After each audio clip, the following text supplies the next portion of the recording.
इंतजार के बाद एसबीआई ने आखिरकार इलेक्टोरल बॉन्ड्स का पूरा डेटा चुनाव आयोग को भेज दिया है। 11 मार्च को सुप्रीम कोर्ट ने एसबीआई को फटकार लगाते हुए उनकी समय सीमा बढ़ाने वाली याचिका खारिज कर दी थी। साथ ही कोर्ट ने आदेश दिया था कि एसबीआई 12 मार्च को कामकाजी घंटे खत्म होने तक इलेक्टोरल बॉन्ड की पूरी जानकारी चुनाव आयोग को सौंप दे।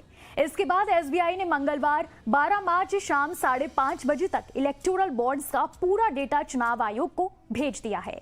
सुप्रीम कोर्ट में सीजेआई डीवाई चंद्रचूड़ की अगुवाई वाली 5 न्यायाधीशों की संविधान पीठ ने चुनाव आयोग को भी एसबीआई द्वारा साझा की गई जानकारी 15 मार्च को शाम 5 बजे तक अपनी ऑफिशियल वेबसाइट पर डालने का निर्देश दिया है।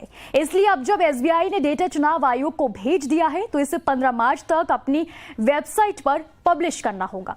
सुप्रीम कोर्ट में हुई सुनवाई में न्यायमूर्ति संजीव खन्ना, न्यायमूर्ति बीआर गवई, न्यायमूर्ति जेबी पारदीवाला और न्यायमूर्ति मनोज मिश्रा भी शामिल थे।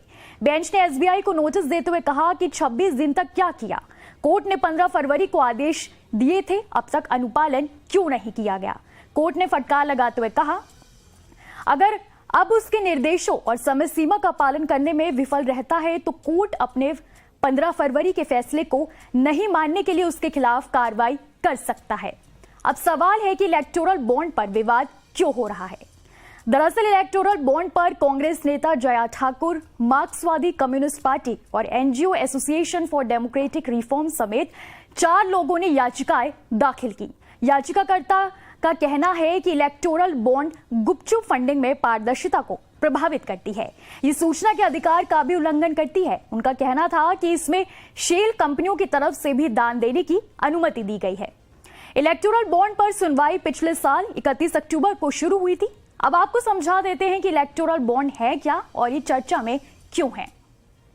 दरअसल भारत सरकार ने इलेक्टोरल बॉन्ड योजना की घोषणा 2017 में की थी।